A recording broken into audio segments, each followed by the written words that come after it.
नमस्कार दोस्तों, स्वागत है आपका एक और नई वीडियो में। यह सुप्रीम कोर्ट का लेक्चर नंबर 2 है और लक्ष्मीकांत का जो इंडियन पॉलिटी की आपकी किताब है उसका यह चैप्टर नंबर 26 है। तो आओ आज हम बात करेंगे कॉम्पोजिशन एंड अपॉइंटमेंट के बारे में सुप्रीम कोर्ट के। अगर हम एट प्रेजेंट की बात करें तो हमारे सुप्रीम कोर्ट में 34 जजेस हैं, जिसमें से कि आपके एक चीफ जस्टिस हैं और 33 अदर जजेस हैं। टोटल कितने जजेस हैं आपके? 34 जजेस हैं, एक आपके चीफ जस्टिस हैं और बाकी 33 अदर जजेस हैं हमारे सुप्रीम कोर्ट में एट प्रेजेंट। 2019 में भारत सरकार ने एक अमेंडमेंट एक्ट पास किया था जिसका नाम था सुप्रीम कोर्ट नंबर ऑफ जजेस अमेंडमेंट एक्ट 2019। इस एक्ट को पास करके सुप्रीम कोर्ट के जो नंबर ऑफ जजेस हैं उन्हें बढ़ा दिया गया, जो कि पहले 31 हुआ करते थे। 2019 तक उन्हें 34 कर दिया गया। किस अमेंडमेंट को पास करके? 2019 में एक अमेंडमेंट एक्ट पास किया गया जिसका नाम था सुप्रीम कोर्ट अमेंडमेंट एक्ट 2019। इस एक्ट को पास करने के बाद आपके जो नंबर ऑफ जजेस थे वो 31 हुआ करते थे, जिन्हें कि 34 कर दिया गया, जिसमें से कि आपके एक चीफ जस्टिस हैं और बाकी 33 आपके अदर जजेस हैं। और अगर आपसे कोई पूछे तो अभी टोटल कितने जजेस हैं? 34 जजेस हैं सुप्रीम कोर्ट के। ठीक, अगर हम सुप्रीम कोर्ट की बात करें तो ओरिजिनली सुप्रीम कोर्ट में 8 जजेस हुआ करते थे। मींस की जो इन टोटल स्ट्रेंथ थी वो आपकी 8 थी और 8 में आपके एक चीफ जस्टिस हुआ करते थे और बाकी आपके 7 अदर जजेस हुआ करते थे। लेकिन जैसे जैसे समय बीतता गया, आपका समय आगे बढ़ता गया, तो सुप्रीम कोर्ट का जो बर्डन है वो भी बढ़ता गया, राइट। तो जिस वजह से जो नंबर ऑफ जजेस हैं उन्हें बढ़ाया गया पार्लियामेंट के द्वारा।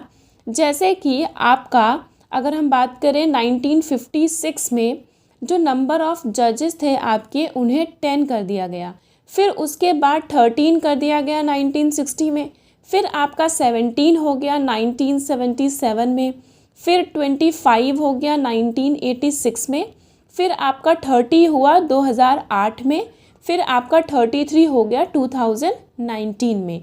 जैसा कि मैंने अभी आपको बताया कि 2019 में एक अमेंडमेंट एक्ट पास किया गया पार्लियामेंट के द्वारा, जिससे कि जो आपके नंबर ऑफ जजेस हैं उन्हें बढ़ा दिया गया।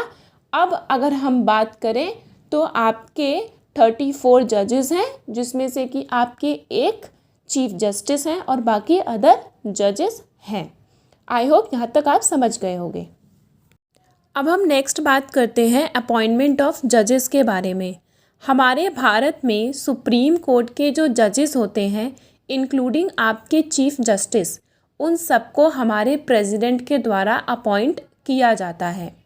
हमारे प्रेसिडेंट जब हमारे चीफ जस्टिस को अपॉइंट करते हैं तो चीफ जस्टिस को अपॉइंट करने से पहले हमारे प्रेसिडेंट सुप्रीम कोर्ट के और हाई कोर्ट के जजेस से कंसल्ट करते हैं। हमारे प्रेसिडेंट सुप्रीम कोर्ट और हाई कोर्ट के जजेस से कंसल्ट करने के बाद हमारे चीफ जस्टिस को अपॉइंट करते हैं। मैं इसे फिर से रिपीट कर देती हूँ क्योंकि अक्सर यहाँ पे कन्फ्यूजन हो जाता है। हमारे भारत में हमारे जो सुप्रीम कोर्ट के जजेस होते हैं, इंक्लूडिंग आपके चीफ जस्टिस, उन सबको हमारे प्रेसिडेंट के द्वारा अपॉइंट किया जाता है। हमारे भारत में हमारे प्रेसिडेंट जब हमारे सुप्रीम कोर्ट के जो चीफ जस्टिस हैं जब उन्हें अपॉइंट करते हैं तो उनको अपॉइंट करने से पहले प्रेसिडेंट सुप्रीम कोर्ट के और हाई कोर्ट के जजेस से कंसल्ट करते हैं। कंसल्ट करने के बाद हमारे चीफ जस्टिस को वह अपॉइंट कर देते हैं। ठीक है, अब आपकी चीफ जस्टिस की अपॉइंटमेंट हो गई, राइट।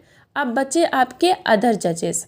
हमारे प्रेसिडेंट जो हैं वह अदर जजेस को भी अपॉइंट करते हैं, लेकिन जब हमारे प्रेसिडेंट अदर जजेस को अपॉइंट करेंगे, उनको अपॉइंट करने से पहले जो चीफ जस्टिस हमारे प्रेसिडेंट ने अपॉइंट कर दिया है उनसे कंसल्ट करते हैं। उनसे कंसल्ट करने के अलावा वह सुप्रीम कोर्ट के और हाई कोर्ट के जजेस से भी कंसल्ट करते हैं। ठीक है, तो आपके सुप्रीम कोर्ट के चीफ जस्टिस भी अपॉइंट हो गए और आपके अदर जजेस भी अपॉइंट हो गए। अब आपको एक इम्पॉर्टेंट चीज़ जो ध्यान रखनी है वह यह है कि हमारे प्रेसिडेंट को चीफ जस्टिस की कंसल्ट करना ज़रूरी है, ऑब्लिगेटरी है, अगर हमारे प्रेसिडेंट चीफ जस्टिस के अलावा अदर जजेस को अपॉइंट करते हैं तब। ठीक है, रिपीट कर देती हूँ मैं एक बार, अगर हमारे प्रेसिडेंट को अदर जजेस को अपॉइंट करना है तो सुप्रीम कोर्ट के जो चीफ जस्टिस होते हैं उनकी कंसल्टेशन लेना ज़रूरी है, ऑब्लिगेटरी